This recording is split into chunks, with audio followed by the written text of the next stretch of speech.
City of Stevens Point Finance Committee meeting, recorded January 13, 2020.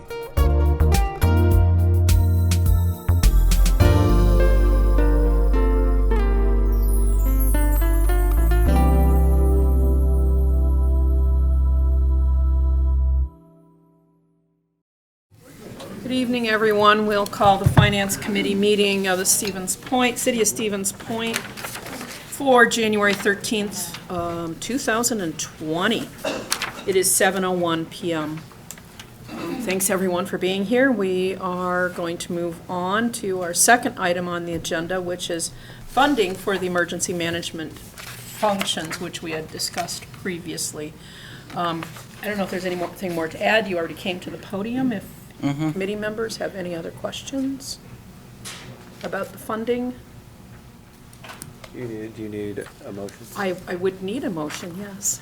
All right, I propose a motion to fund the emergency management functions of $12,000. 12,000, yes. Yes. And a second? Is there any discussion? I guess, so just to clarify your motion, so it's both the salary and then also a line item budget of 5,000. So that was included in your motion, just to make sure that Yes. that's... Sure. Thank you for the Thanks for the details. Sure. details, Corey. I want to make sure we get it right. All right. Anyone else in the audience? Hearing none, thank you very much. We have a motion and a second. All those in favor, please say aye. Aye. Anyone who opposes, no. Abstentions? Motion carries. Thank you. Excuse me, I'm sorry. Our next item is agreement with the Portage County Business Council. Director Karnowski is coming up to the podium, or lectern, get that right. I first want to thank Mr. Kukan for sitting down with the director and me whenever that day was, because I don't remember. It was a great discussion, and I think we made the agreement much more strong, so appreciate that. Go ahead, Director. Yeah, so at the December Finance Committee, the Economic Development Agreement between Portage County Business Council and the city was sent back to work out some additional kinks with staff and the Business Council. As alluded to earlier, President Johnson, myself, and Mr. Kukan met and went through the agreement, and this is the product of that meeting. So, I think we all agree it's not a perfect document, maybe not everything that we'd all like to see, but it's a step in the right direction to help provide further guidance between the relationship with Portage County Business Council and the city in the future. So staff feels comfortable, would recommend it be sent to the City Council for approval. Questions or motion? So moved. Move to approve, and a second. Are there questions or discussion about the document? I'm just glad that this was able to get worked out. I believe that the Business Council does a great deal for us, and I'm glad that we were able to get this worked out. Yeah. I really like the way we've strengthened the agreement and worked through some of the language items. It's the first go-around in our trying to develop a system of getting feedback and being able to measure results on our investments with our non-city partners. Anyone from the audience who wishes to comment? All right. We have a motion and a second to approve the Economic Development Agreement with the Portage County Business Council as presented. All those in favor, please say aye. Aye. Anyone opposed, no. Abstentions, motion carries. Thank you very much, and again, thank you, Mr. Kukan, for being here tonight. We have an agreement. Excuse me, I'm sorry. The next item is funding for signage in TIF District 9. Director. Thank you. So earlier this year, Jeff Schuler from Portage County Planning and Zoning and I met to discuss some marketing aspects with East Park Commerce Center and the Portage County Business Park. As the signs in that business park are nearing the end of their useful life and the county is looking at possible replacement, we thought because of how mature the business park has become, there's not a lot of lots left. I believe there's 5 lots remaining in the actual business park, give or take. And that because of how East Park Commerce Center and the business park, how they play off of each other as really being the economic driver of Portage County, that there might be some opportunities to put new signage for the business park and then signage along I-39 for East Park Commerce Center. And then looking at the possibility of creating some type of unified branding for both developments. This morning, the County Economic Development Committee met and recommended that, we do a joint RFP for really just looking to see what we can find. Hire a marketing firm, hire through this RFP a signage firm that can really give Jeff and I a better idea of what we need to be doing to market the area and come up with some designs and concepts for signage and things of that nature. And so they did recommend that we do pursue a joint RFP. There's not a lot of coordination and working with the county, but this is one of those times, and it's so far been a really successful endeavor, and hopefully the Finance Committee feels the same way, and that this is something we would want to do, is issue the joint RFP and hire someone to guide us through the marketing signage aspect of both parks. Questions for the director? Anyone from the audience? Director Schuler, did you want to add anything?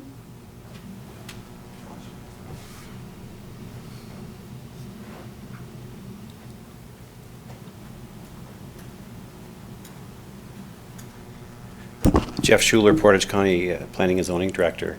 I think over the years we've talked a lot about what are the prospects and opportunities for commercial and industrial development through that part of the county. It started with the Portage County Business Park. As Director Kanowski said, our park is mature, and we're curious. I would think we believe that signage for a brand new park is very different likely from what a mature park needs. And at the same time, there's a large project that the city has that could really benefit from some sort of acknowledgement along the interstate. And so we thought it would be a nice idea finally to kind of resolve the question by, can we do some sort of an RFP process that can tell us individually what our opportunities are for signage and identify any areas of possible collaboration that would make sense long term. It's kind of the starting point for, what does the city want to get out of the park? What can we do because we are, partners and neighbors? And is there anything that can be accomplished along the interstate and through potentially some joint branding, if that would come to that could make both projects better? So the Economic Development Committee is pretty enthusiastic about it, with some questions obviously. And as Ryan and I looked at this, it's like, okay, let's go to our individual committees and say, is there any buy-in to pursuing this? We would come back and bring back details to say, well, this is what we find is a possibility to resolve this. So just that. It's a great opportunity, I think, to support. Questions for either director? I think this is a great idea. I don't remember when the Portage County Business Park first began it was a long time ago. 97. That's 20. Oh my goodness, yeah, that's a long time ago. And yeah, giving an appearance of a mature business park versus, the fledgling one, I think there's a great opportunity. So what kind of direction do we want to give staff? Well, I guess maybe mine's more of just a clarification. So what we're looking at here is like an advertisement of what's available. Is it an advertisement of what's there? Yeah, so not necessarily as to what's available, but how do we market the area as a whole?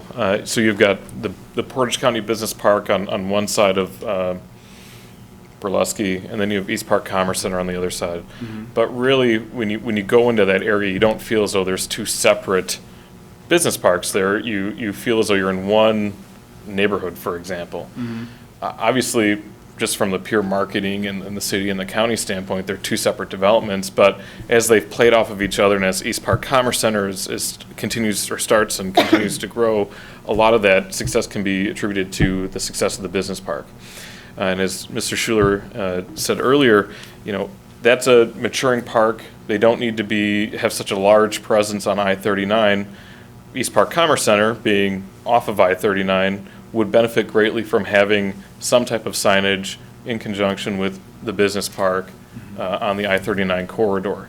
I think part of it is looking at some branding aspects. I think that because of how close they are together and how people, if you ask anyone where cold storage is, they're going to tell you the business park. They're not going to say East Park Commerce Center, for example. So how do we embrace that, have some branding, some signage that maybe is similar in design, but maybe just different font styles? Jeff and I are not marketing professionals. We're not brand people. So bringing someone in through this joint RFP to give us some ideas and guidance on how we can continue to make this whole area a success, I think is really critical for the future of East Park and finishing out the business park as a whole. Okay, thanks. Anyone else? Isn't that something that the Portage County Business Council would end up doing? I mean, try to market the parks and Well, Stevens Point and the county? branding is a little bit different, so a marketing professional working to develop a brand is going to go through a much different process. Because I've been going through it for my department and then for another project I'm on, so it's kind of a different skill set that comes to branding. And I'm sure Alder Shore has gone through it as well. If I'm understanding correctly, thank you, Chair.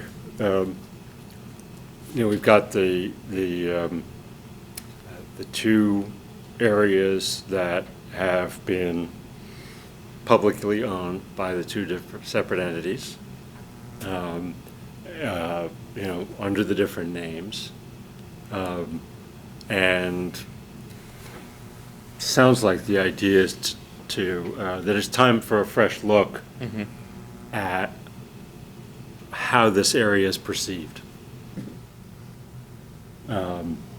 And where the Portage County Business Council's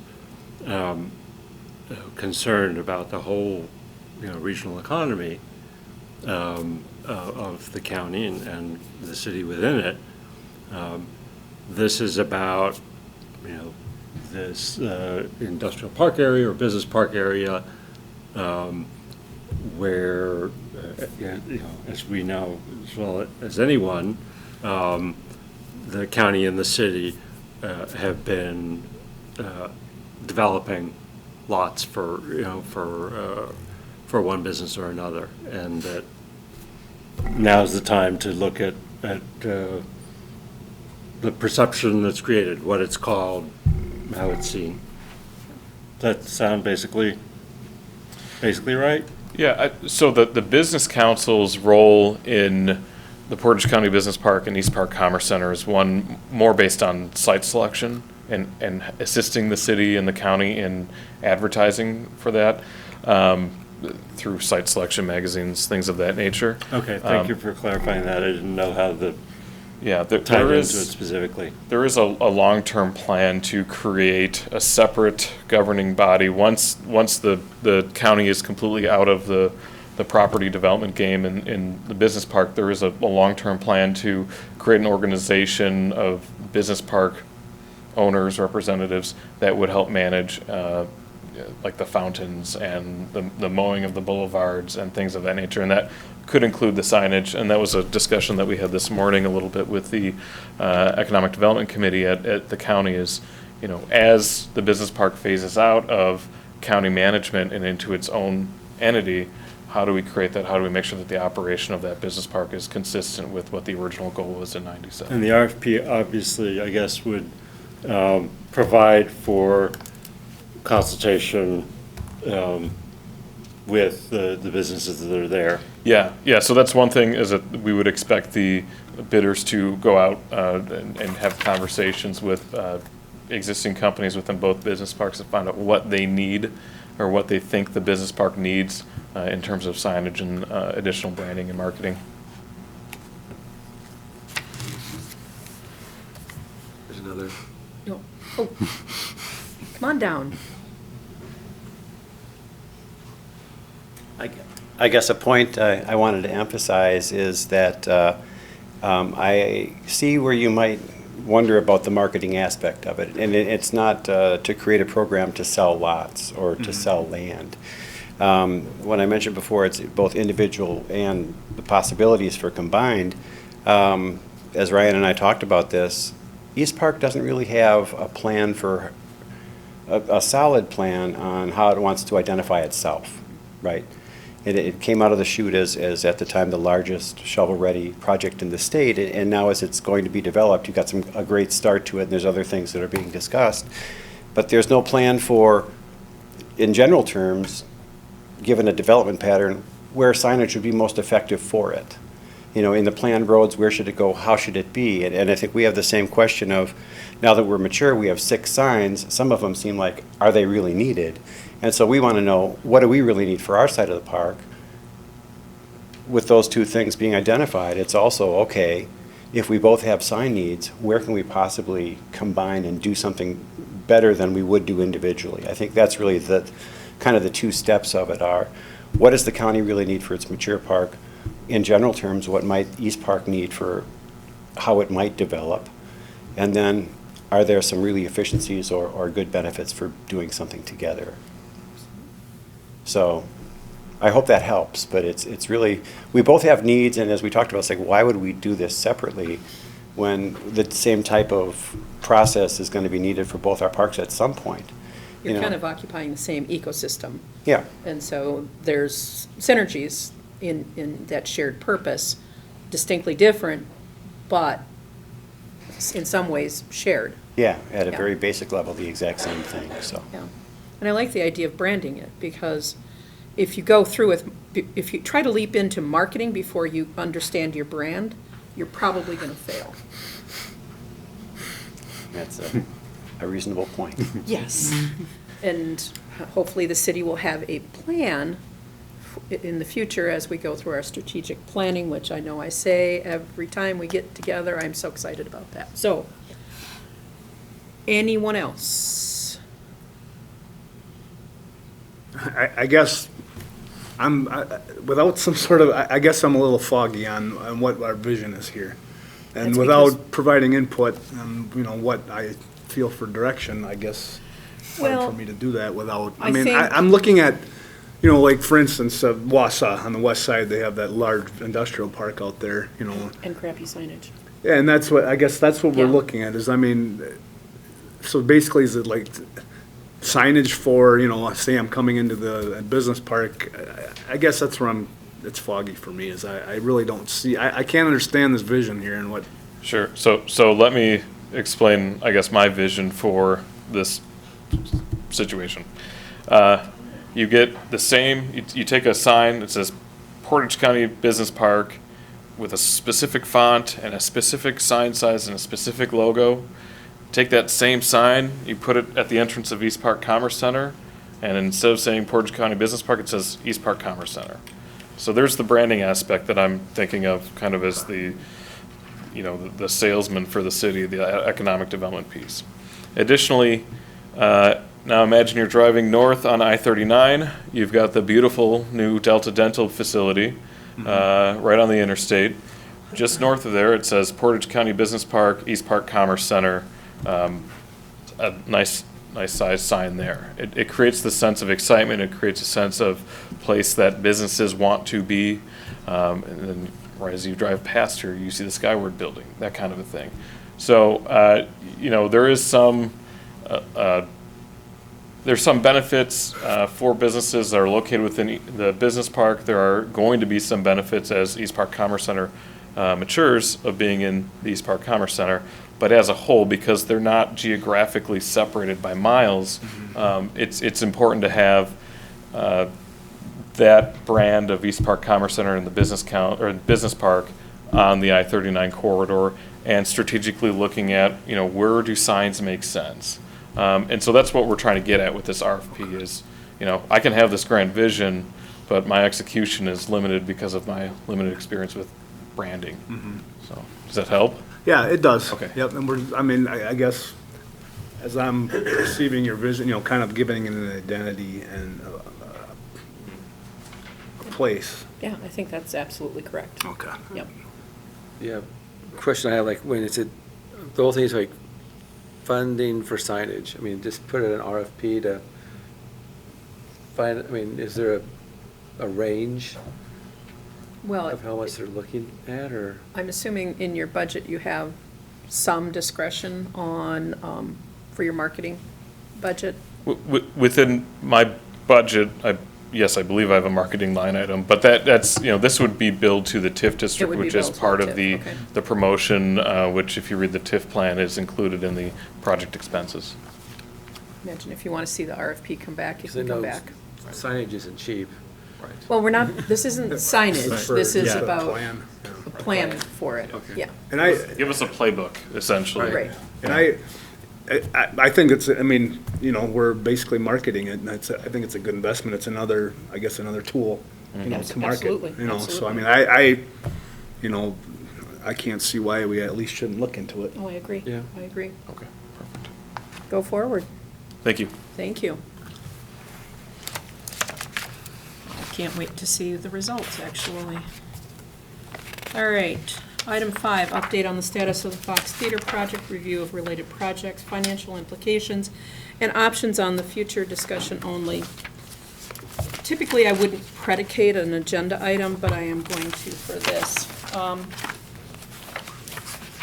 In the world, there's so many things that are going on, and over the weekend, we all heard about the crash, well, it was before the weekend, but the crash of the Ukrainian airliner in Iran.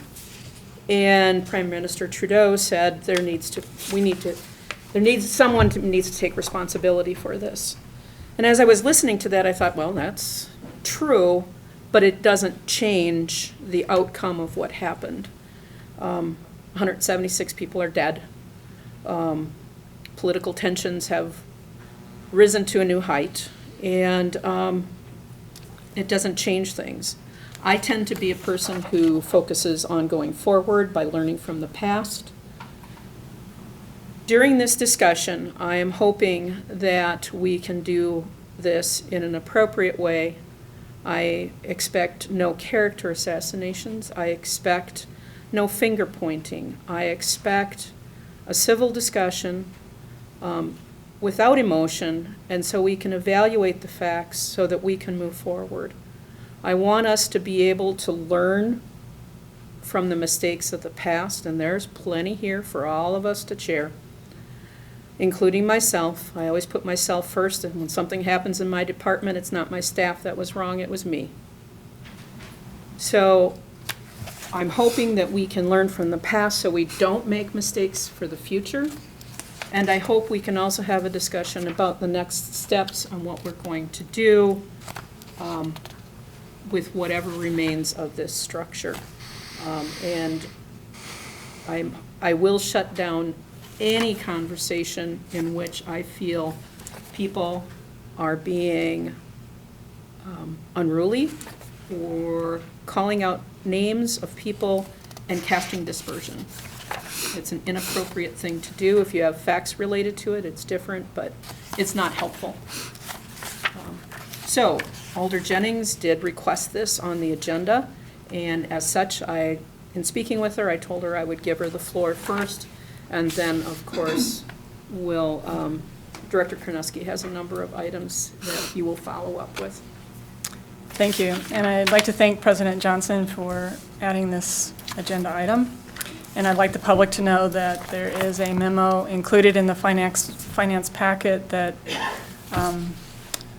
is written by me that explains my concerns about this in elaboration. Also, I hope council members have been able to read that or will read that shortly. I made this request for 2 reasons. First, to address the fiscal challenges created by the decision-making process itself.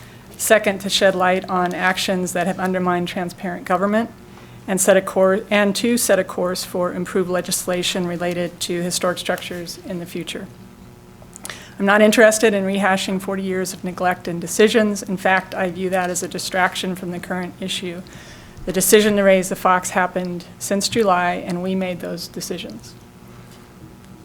I do need to provide important context. Shortly after UEI began deconstruction, one or both of the owners of the company remarked to some members of the public that the walls of the Fox showed little deterioration, and at the time, the 2 failed roof trusses appeared to be the chief concern. These comments made sense since Greg Wright stated at the Historic Preservation Commission meeting in August that the building had not settled in 100 years, and the reason that the walls and basement were not mentioned in the MBJ engineering report is because no problems were noted.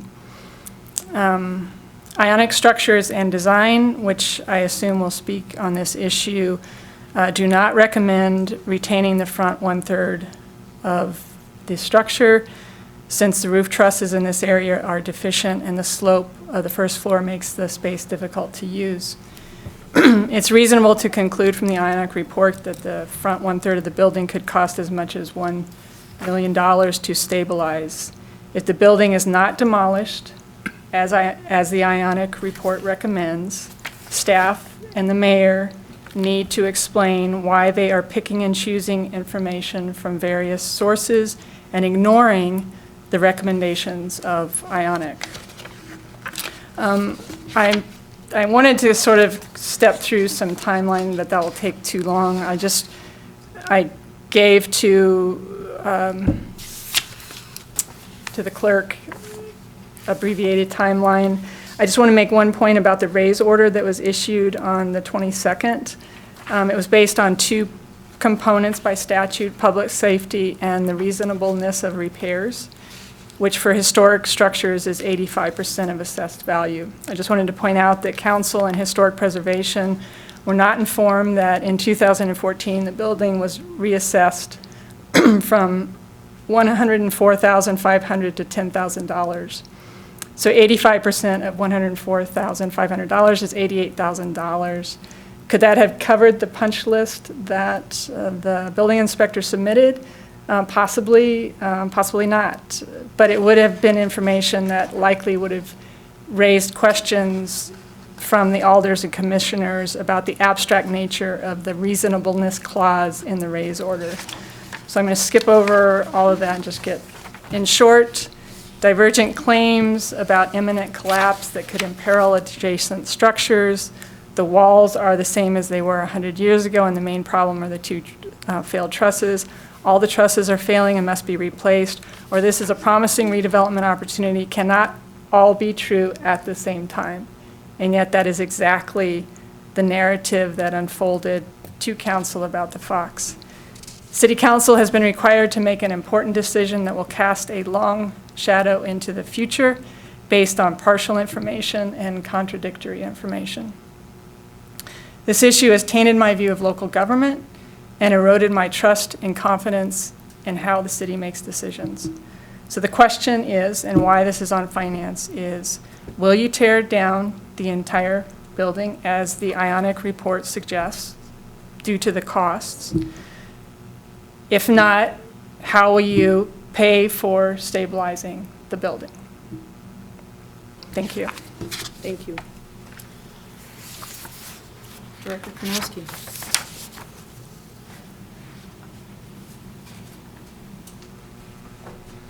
Thank you. So I guess it was sent out late today, and I do apologize. I was in meetings pretty much from 7:30 until 3 o'clock today. But there is a timeline, a very detailed timeline for the Fox Theater and how we got here. It goes back to the, essentially 1986 when the theater closes, in 2000 when originally the then fire chief and building inspector went through the building and noted water leakage from the roof that was installed 7 years prior. I generally agree. I don't think rehashing and pointing fingers is the appropriate route to go, and there is discussion, how do we move forward? I do disagree with the assertion that the finance committee only has 2 options: to rip the whole building down, including the facade, or to stick roughly $1 million into the front third to stabilize it and then ready it for immediate redevelopment. There's a third option, and that's kind of the path that the city council and that the finance committee and staff has pursued, and it involves kind of two things. A, keeping the continuous facade in our downtown, which from an urban planning standpoint, community development standpoint, is really critical. And we've talked about this extensively, both in open and closed session, so I don't want to rehash that discussion. And then B, also, how do we protect the public safety aspect? We do know from conversations with the UEI and others that the trust that has Mr. Schneider and I so concerned has actually completely failed. It is detached from the wall. It is currently resting on the temporary support structure that was put in, I believe, in 2014 or 2015. So this is, maybe it doesn't strike a lot of other folks as much as it strikes me, but sometime between 2014 and 2020, that trust completely failed. And if that support system had not been there, that building would have hypothetically already collapsed. And it's really unfortunate that we're at this point, we're having this discussion, and that I have to be so blunt about that. But that's just where we're at. We did get notified today from UEI that they are probably another 4 weeks out on complete deconstruction. The holiday and then the weather hasn't been the greatest in cooperating with their deconstruction plans. Before we had even before they had started and I had met with them at the Fox, they had notified that this might take longer than the 4 to 6 weeks that they had originally promised the city. So, that's kind of where we're at. My hope is that we can still redevelop the front third and the back 2/3 for something else. Obviously, the donation agreement throws a huge wrench into the redevelopment of that property. Use restrictions are serious. They have to be taken seriously. And so with the use restrictions that the Sanders and the Arts Alliance had, the city has to heed those. We were operating for a number of weeks under the assumptions through meetings with the Sanders and the mayor that the Sanders would be interested in dissolving that donation agreement. Obviously, that didn't come to fruition. But from my perspective, staff's perspective, addressing the public safety concerns of the back 2/3 of the building, buttoning up, if you will, the front third and trying to redevelop it continues to be critical. I would recommend, and this is the route that we've gone down, that the front third of the building is retained for a certain timeline. We send out an RFP this spring. Let's say we don't get anyone in who has any interest with, going full knowledge with the donation agreement and the use restrictions on there. Then I think down the road we need to have a conversation about taking the entire building down. I don't think it's financially reasonable to prop the front third of the building up, button it up like we're doing now through patching the roof, taking care of some of the foundation where the brick wall is, and then what I'm looking for a specific word, essentially buttoning up the building, sealing it, if you will. If we would do that, and there's these perpetual maintenance agreements, I think that within 2 or 3 years, if we don't find a developer for the property, then we should have a conversation about taking the whole building down. But from the historic and cultural aspect of the facade and maintaining that continuous facade on Main Street, I think it's worth our time and energy to try to maintain the front third of the building. UEI will be buttoning it up, shoring it up for the city at the cost of $197,000. That's money that we've already spent. So, as I said earlier, I generally disagree with this idea that we have to either spend $1 million to fix the entire front third of the building or rip the whole thing down. I think that there's a happy medium in between. And that's the route that the city council has gone. That's the route staff has recommended that we go. And so that's where we're at. I guess I'm more than happy to answer any questions. I know Mr. Schneider is here as well to answer any questions as it relates to the raise order. There's been a lot of conversation. You'll see through this timeline, that staff has very much vetted every possible aspect of this property, and we think that we're going down the right route to redevelop it. And if it doesn't happen, it doesn't happen. Then in 2 years or 3 years, we can have this conversation about raising the entire building and marketing the property. I'll remind this body and remind the city council as well that use restrictions don't just magically go away when a building's demolished. That use restriction stays with that property. So even if the whole building would come down, we are still bound by that use restriction between the donation agreements with the Sanders and the Arts Alliance, so. All right. Oh, yes, ma'am. Certainly, please. Come on up. Tell us who you are and. Well, I have been alluded to here. My name is Susan Lasecki. I am the owner of Ionic Structures and Design. I am a structural engineer. A little bit about my background. I've got 25 years of experience. I started out in Chicago evaluating distressed and collapsed structures. I did forensic engineering my first several years out of school, and then actually I've just continued it throughout my career. I actually focus a lot on historic preservation. So late December, I'm going to go back in time a little bit. 7 years ago, when the whole Fox Theater came to light and Create was really beginning their journey, I was asked to assist, and I actually wrote the RFP for the initial structural evaluation, which was done. And the reason I didn't do it is I was about 6 months pregnant. So there was no way I was climbing around on a potentially unsafe structure in that condition. So I assisted with that and became knowledgeable about the structure at that time. So now we're going to kind of fast forward a little bit, as obviously I read the news, and I'm local. I live in Whiting, and so the city and I have a good relationship. I do a lot of projects in the city.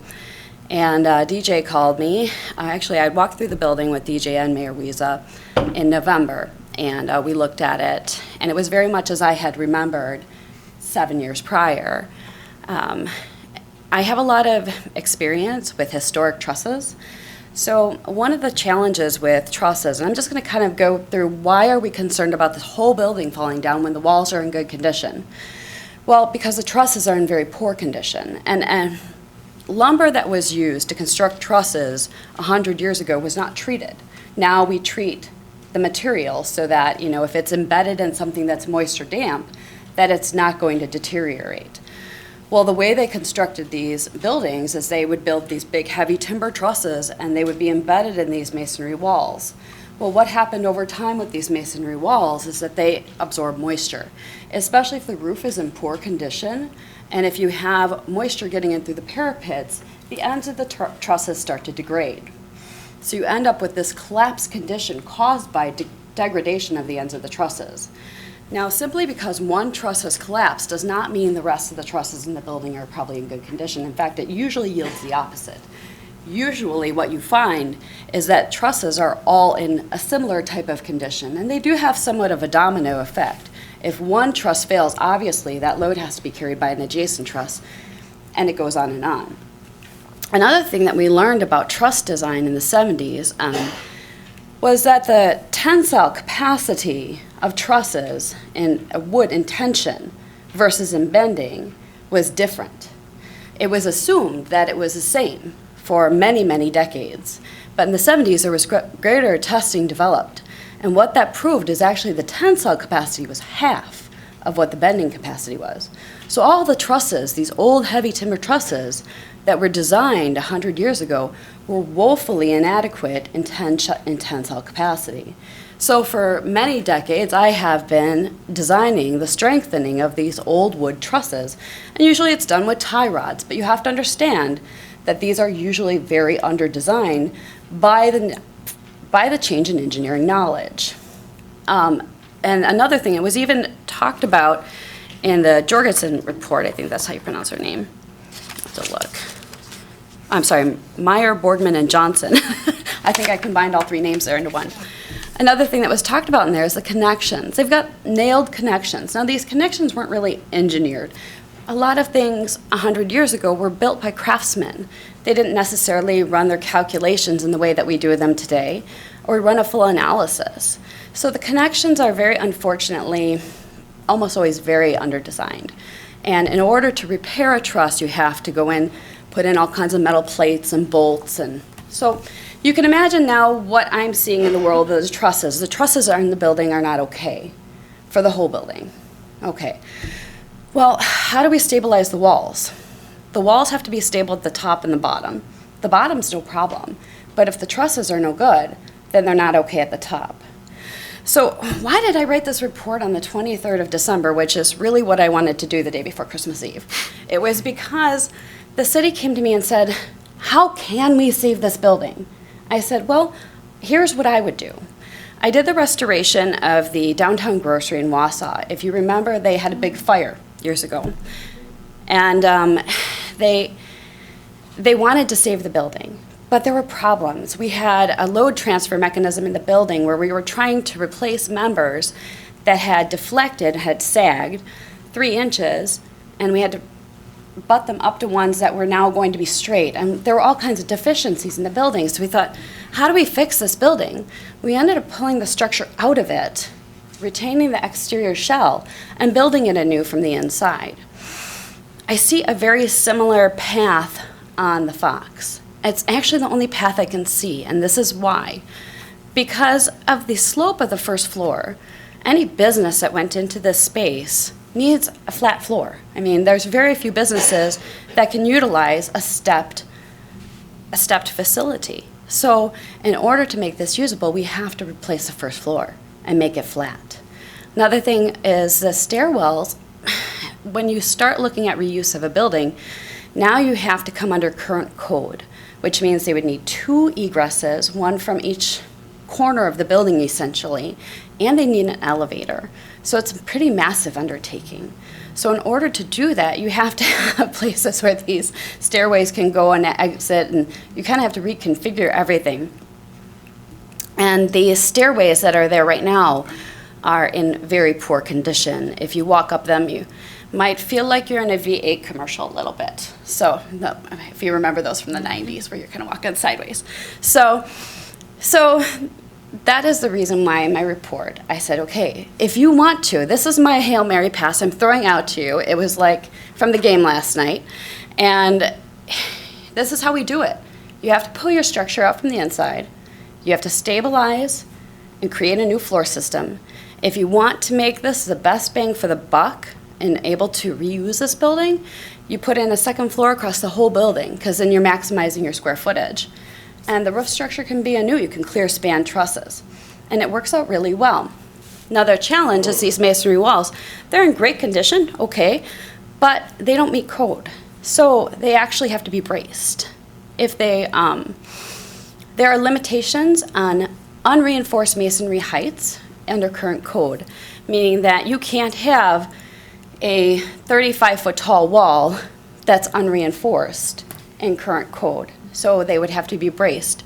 And either you can put in posts every 6 feet to brace them so they're spanning horizontally, or you can build a second floor, which actually kind of does it for you then, which is kind of ingenious, and another reason why having a second floor throughout the structure would make sense. So, okay, there's a little bit of background, and I know I'm going on here. So the purpose of my report was to give the city another path, a possibility. How can we do this? The discussion walls, yes, the walls are fine. But if the roof structure falls in, you don't know what's going to happen. You cannot predict what it's going to do to adjacent properties. You can't predict when it's going to fail. And you can't predict the kind of damage or the lives that could be lost. That's the problem, is the roof. Once the roof is gone, now you have to stabilize the top of the building. So you can either do that by putting in temporary bracing that can go angular down to the ground. It's very, very expensive. You can build a grid system across the top, or you can put in a new roof, a whole new roof structure. So as far as the cost is concerned, I want to be clear about something. Tori had mentioned that it would be reasonable to assume that to preserve the front 1/3, it'd be only about $1 million, since my estimated cost of doing the whole thing was 2 to 2.5. That is not accurate, because the expensive portions of the infrastructure would be required for that front 1/3, as well as if you had a larger space. You actually get more, you lose the economic of scale. You still have to have 2 stairwells. You still have to have an elevator. These things are big ticket items. So just want you to understand that it'd probably be more like $1.5 million at least. So you don't save much money by losing the space in the back. So the last thing I'm going to talk about is I'm a creative human being, and I actually have an idea and I'm going to just throw it out here, and I can pass a couple of these off. And DJ may like me or not like me for this. So what would I do with this building if I was going to have to adhere to a agreement? I was the owner, I'm the city. I have to think about 15 years of using it for the arts. I don't want it to be a blighted property. I don't want to spend a lot of money on it because I don't think that's fair to my taxpayers. And I don't really want to lose the historic value. So I thought, this has been done before too.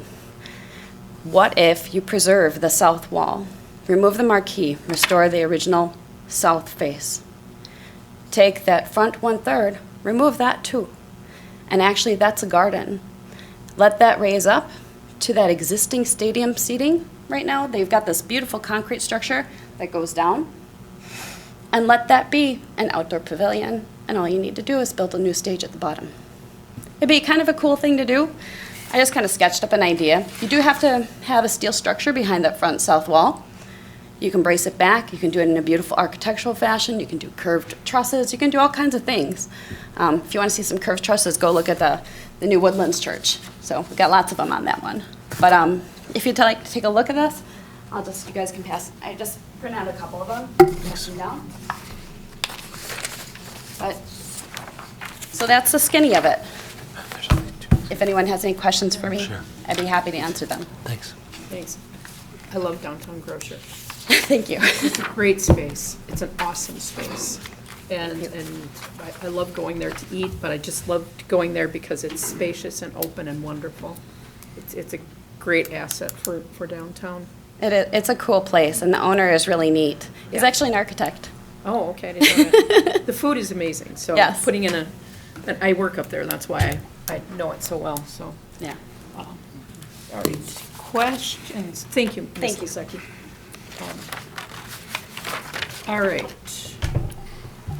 Shall we start with questions, comments from the committee? I have a question. So from Sure. what, there's, Wait, hold on a minute. Oh, I'm sorry. Can you wait a Yeah. moment?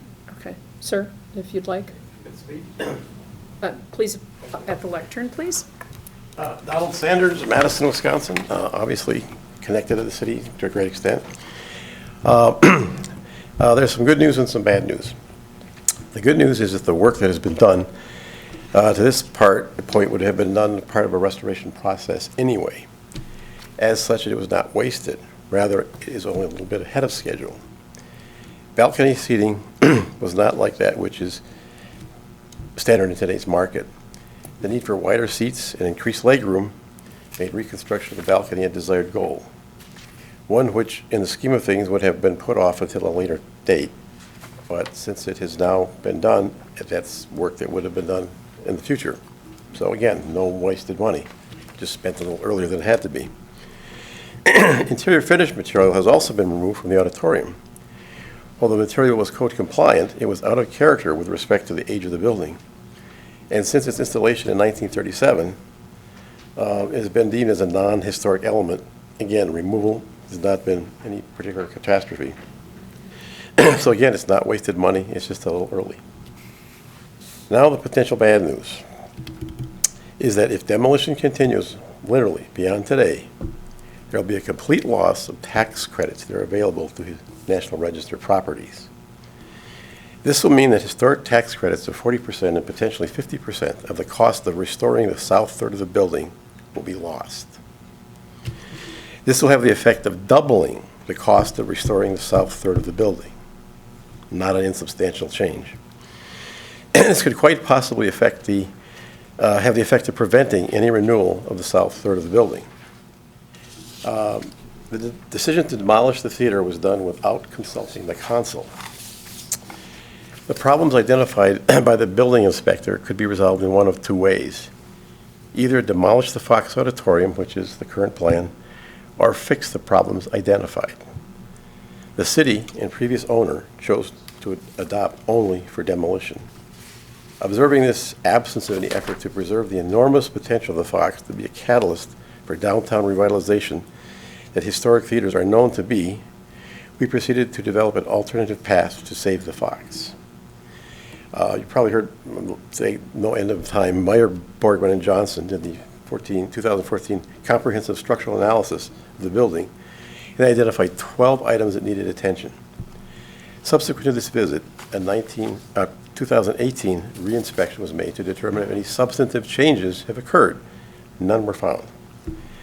This report was given to Bolt Construction in order that they could provide the city with firm quotes, not estimates or guesstimates, but firm quotes to do the work needed to make the identified items from the engineering report. This quote was given to the city in mid-October. Earlier, the building inspector had advised that he was given a copy of the MBJ evaluation, but was unable to make sense of it because random pages were missing. We promptly gave a complete copy of the report to the inspector so he could have a full understanding of what the engineering firm had discovered in their opinions.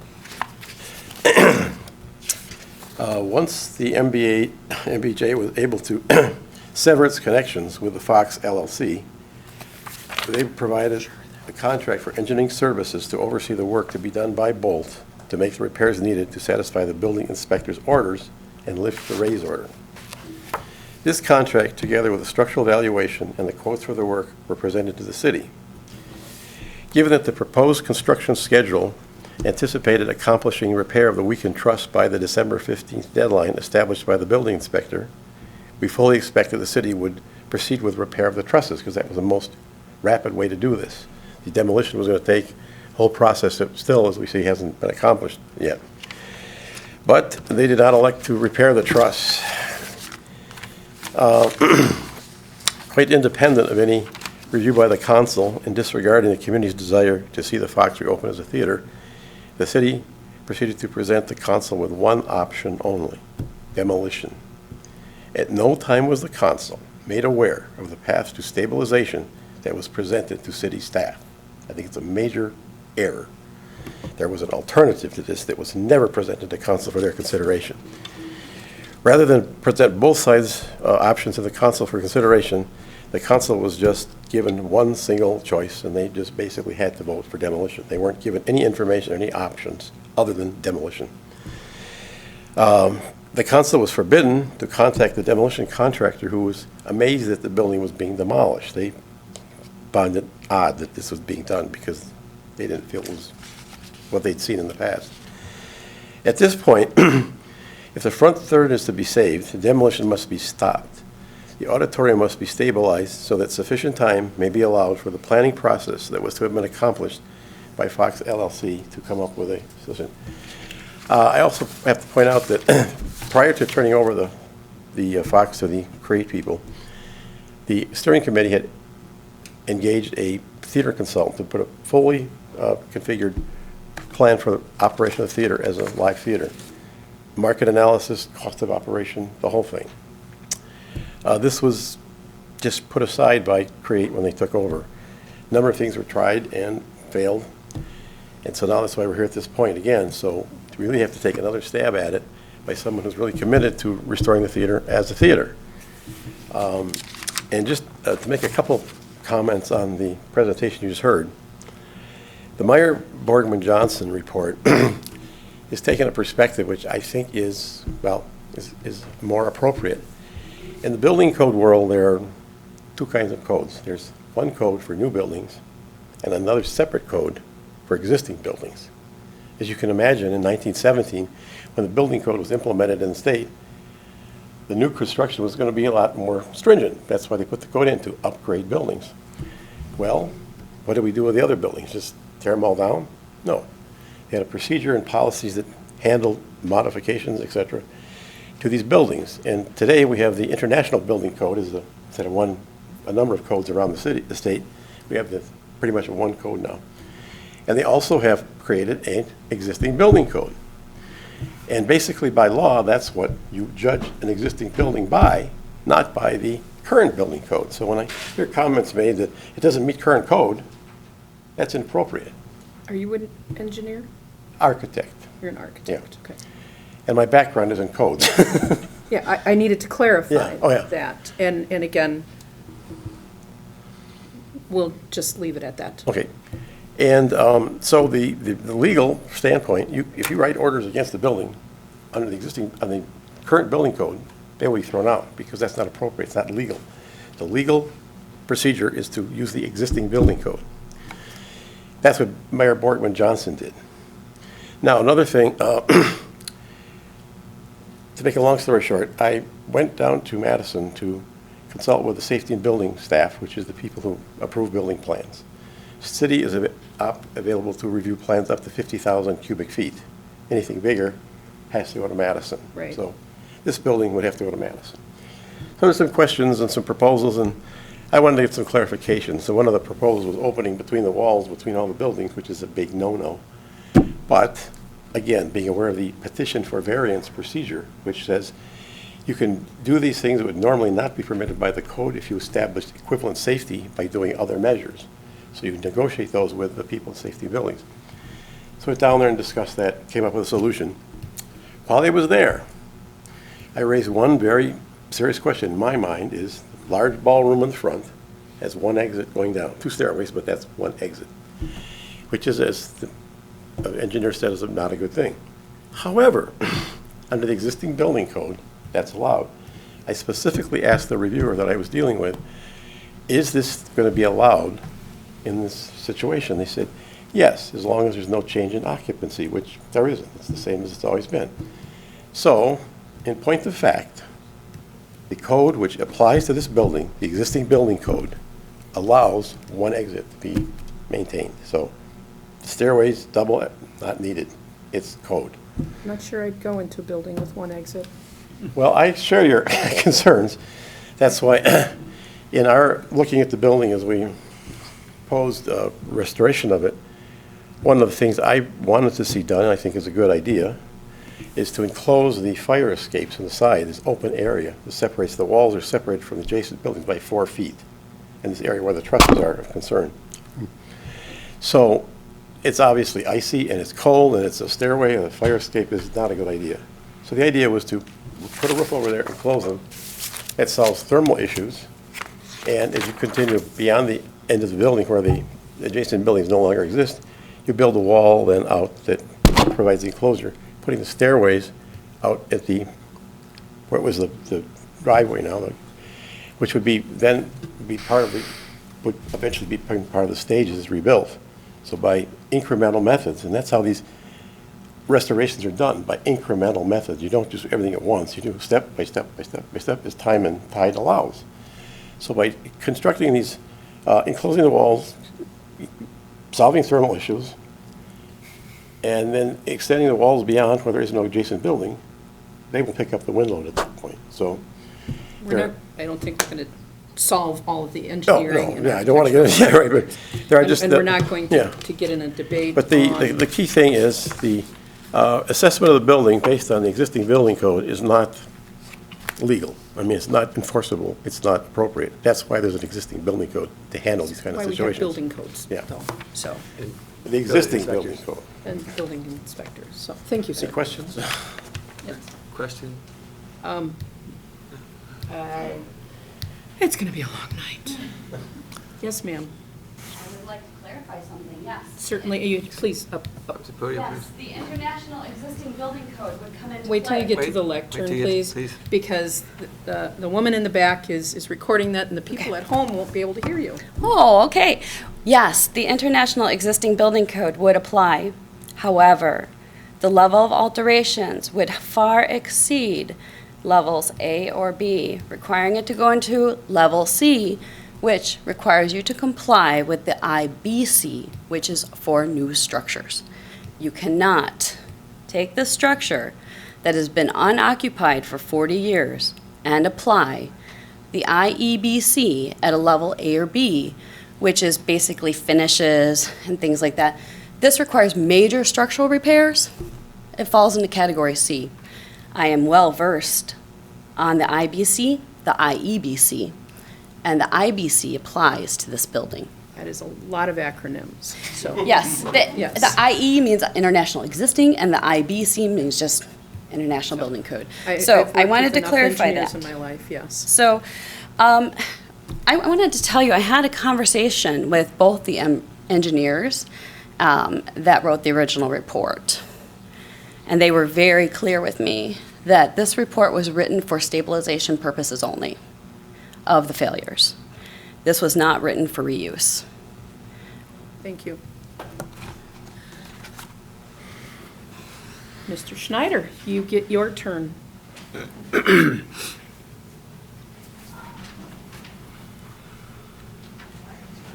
DJ Schneider, building inspector. Just want to clarify a couple things. One, the raise order. So, one of the questions here was regarding the assessment, regardless of 104,000 or the 10,000. The one stabilization quote, I believe, came in at 186,000. So, and I didn't have that number prior to writing the raise order, so I'm not going to try to say that. I knew it was going to cost a lot of money. That's why I do. This is why I'm a building inspector. I've been doing it a long time. So that raise order is written based on my judgment. Okay. In fact, there's case law in the state of Wisconsin that says I don't technically even have to go into a building to write a raise order. So make no mistake, that's where that came from. It wasn't from one specific engineer's report. Okay. So we got to get that. All the engineers' reports at this point are moot. We're kind of at a standstill, right? We got some members of the council that say we're paying for sins of our fathers because the city let this go this far. I came on here, not quite 2 years ago, looked through everything, made a judgment call based on the information that I had and my on-site inspections. So this is, we're kind of going back and forth. It has been a long time. And, council has to step back and take a look at this because I think the president's remarks before are going to be more important here is how we moving forward. Because there are structures in the city that are in this condition that need to be looked at. So here we are, and I think all the financial figures thrown around here tonight are all estimates. So you guys have to make that call. I wouldn't do anything differently. I stand by my actions 100% at this point. So if there's any questions, I'd love to answer them by anybody on the committee. Thanks. We'll start with the committee. I will say that, so the Altenburg building, and many of you know that that's being restored, and it was a pleasure working with Jim. Ms. Lasecki, I think you were very helpful in starting that process. Mr. Schneider kind of gave us a little bit of a push, but that push kind of, it ended up saving that building, and of course the owner worked very hard, and then built a collaboration with a lot of other people to save that building. So District 5 is going to have a beautiful building and some new businesses. So I think there are ways to get this done. But during that process, I said then we need to have very systematic methodology and plan for how we look at historically significant structures and how we approach them either in restoring them or starting the process of having them gone. So, and we haven't done that yet, and I think we need to do that. So I think Alder Shore, you had your hand up first. Thank you very much. The way I understand the agenda item, we are basically asking whether we have made or are making a mistake here in our recent decisions. And I mean, I can't think of another issue that has sort of been as tortured in terms of all the twists and turns, and I guess that history, precedes us by a lot. So it really seems to come down to how do the options and scenarios relate to one another, right? So we were talking before, is demolition versus $1 million cost the true either or choice here? Or is it a legitimate option? Basically, what we have done so far, a legitimate option. It's just speaking for myself. I mean, I understand that there will be additional cost associated with redevelopment, right? But the $200,000 doesn't, or whatever, piece is, involved with the front 1/3 is not the end of the story. I understand that, and I'm okay as long as that whatever's being done right now to shore things up, button it up, whatever, isn't a waste of money. As long as it preserves options, I'm okay. I understand that there are a lot of other costs. In terms of scenarios, there's a big unknown, right? I mean, who will develop the property and how? I mean, the short answer is not us, right? I had no understanding that our purchase of $1, again, on the idea of preserving options, meant that we would be redeveloping the property, right? In terms of whether we've made a mistake in terms of not trying to, preserve or resurrect a theater, again, speaking for myself, I wasn't fuzzy on that point. I heard the plea just now for another stab at that, but the way I look at it, the passage of all these years has meant that, that there have been a lot of stabs at that, right? So I guess, of course, it's with something this complicated, we do want to make sure that we have a full picture, are operating with the information we need. I'm sure that the information, the process, and the discussion could have gone better, but I guess everything that I'm saying here now, I think we have made the right decision. I think it's well enough grounded, and I'm not hearing enough tonight or seeing enough in the materials to make me doubt or want to change course. John, you go next, John Waldemaro. As I said before, this is very emotional and very sad. I remember when T.J. Snyder, when we had that first big snowstorm, he was worried that the whole thing was going to collapse because that wet, heavy snow was on the roof. It was leaking.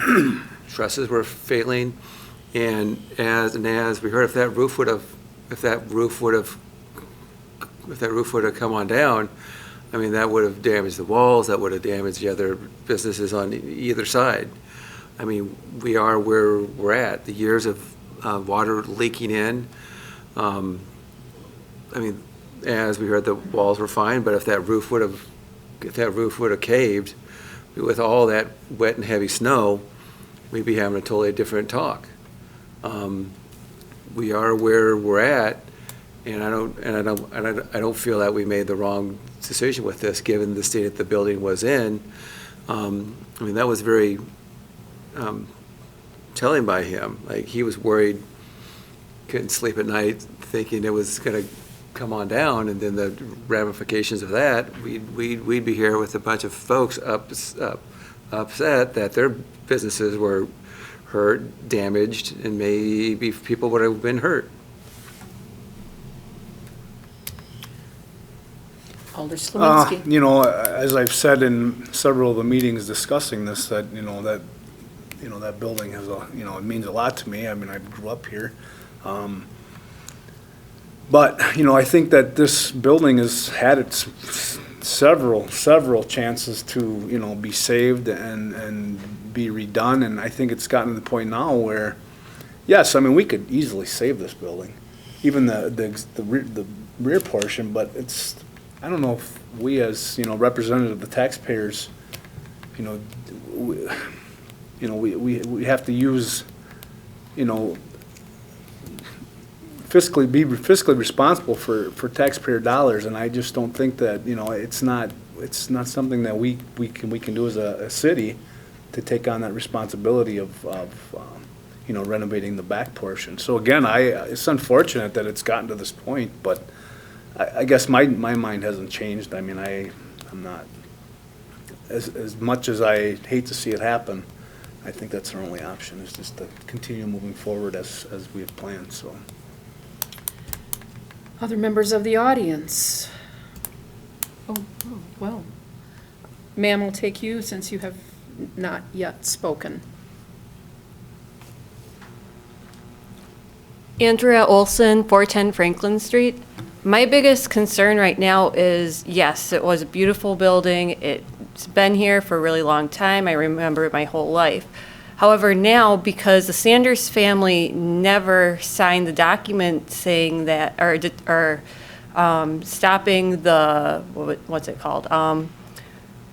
The term, or the usage of the building. Restrictions. Yeah, the usage restrictions. We want to increase the tax base downtown.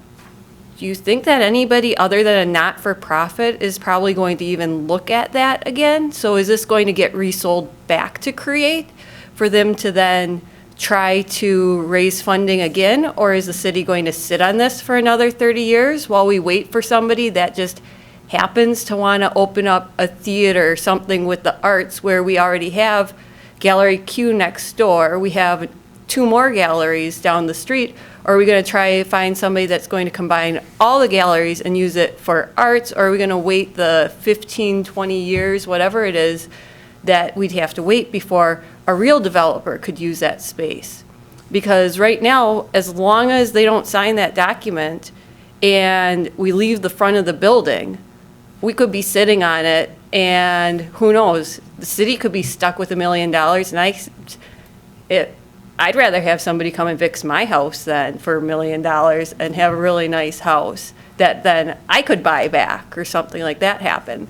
That's my biggest concern, is that the city's going to get stuck with a building. And is it the city's job to be in the rental business, so we renovate it and rent it out? Or hopefully the family signs that and the space can get redeveloped, and hopefully somebody comes along that wants to still use it for somewhat the arts or something. But we could end up with something sitting there for another 20 years.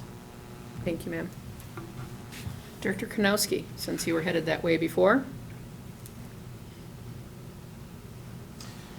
Thank you. I guess I just, as we go through this process and after reading the Alder's memo, I'm looking for action items. What's the call to action from the Alder? And I think the conversation is worth having. How do we protect historic structures within the city? Honestly, I've been in this position for 2.5 months. I intend to stay with the city for a very long time, and I don't want to have to keep dealing with this because it's been a very long, drawn-out process. I don't necessarily think that conversation is for the Finance Committee. I think this is something that needs to go through historic preservation, and I know, Alder Jennings, we've talked about, what are the action steps that we can take to prevent something like this from happening in the future. The other, probably the biggest other item was a concern about transparency. We could argue whether or not the city's been transparent through this on both sides until you're blue in the face. I tend to disagree. I think the city's been very transparent with the council through this. The Alder has a disagreement, and that's fine. But moving forward, I think that we've got some ideas and on how to redevelop the property, how we button up the front third of the building, send out the RFP. But I really want to reiterate that if we don't find a suitable developer with those use restrictions, if the family so chooses not to dissolve that donation agreement, then we need to be having a conversation in a certain amount of time, 2 or 3 years, on whether or not it's worth our time and energy and Right. financial resources to maintain the front third of the building. So Thank you. that's all I have.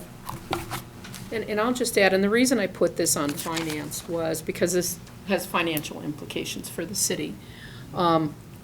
As the Ionic report indicated, about 2.5 million to stabilize the structure. As I think about our future liabilities, we had a great presentation from AECom this evening on the Business 51 corridor, which I'm really excited about since I live on Business 51. But I think there's fair amount of costs there. Just a few. And of course, we've had discussions about space needs for the city and on the county side, which is always so much fun, but there's costs there. Of course, we have a looming cost and decisions to make on Edgewater. And so as we look at how we spend the taxpayer dollars, I think it was appropriate for Finance Committee to have this discussion, to listen to the sides, knowing that we do have some future liabilities that are pretty weighty. And I thought it was an appropriate discussion for finance. So I want to thank everybody for a calm, deliberate, fact-based discussion. This is how we get stuff done. And I'm glad that Alder Jennings wanted to have it in public, because I do think transparency is critically important. Sunshine is the best disinfectant, and we make sure that everybody is on the same page that way. Barring any other discussion, this was a discussion item. I want to thank everybody for following the rules, and if there's nothing else, we'll move on to the next agenda item. This will be coming back, I imagine, for some financial implications and decision-making on how we spend money. Are we good to move on? We're good to move on. Thank you. Approval, item 6, approval of claims paid. Has everyone had the opportunity to review those? Yes. Yep, you make it so much easier when I see the big items there. That's nice. So I would entertain a motion related to the approval of claims paid. Motion to approve. Claim. Motion to approve. Is there a second? He's got it. Oh, he's got it? Okay. Alder Shore has a second. All those, does anyone in the audience have anything on the claims that have been paid? Have you all read it? Yeah, if you've all read it, yeah. Page after page. How many screwdrivers have we bought? All those in favor of approval of the claims paid, please say aye. Aye. Anyone opposed, no. Abstention, motion carries.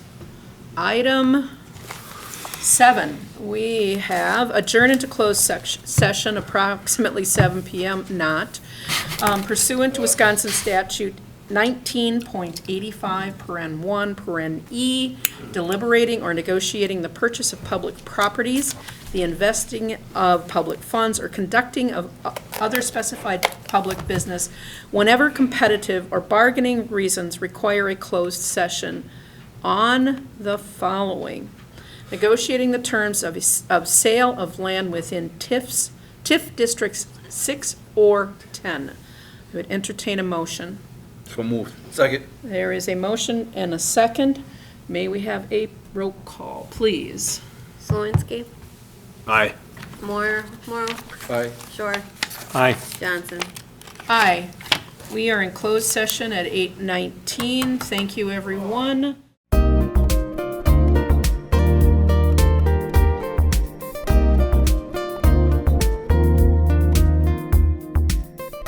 Videos of these meetings are available for viewing on the city's website, stevenspoint.com/videos.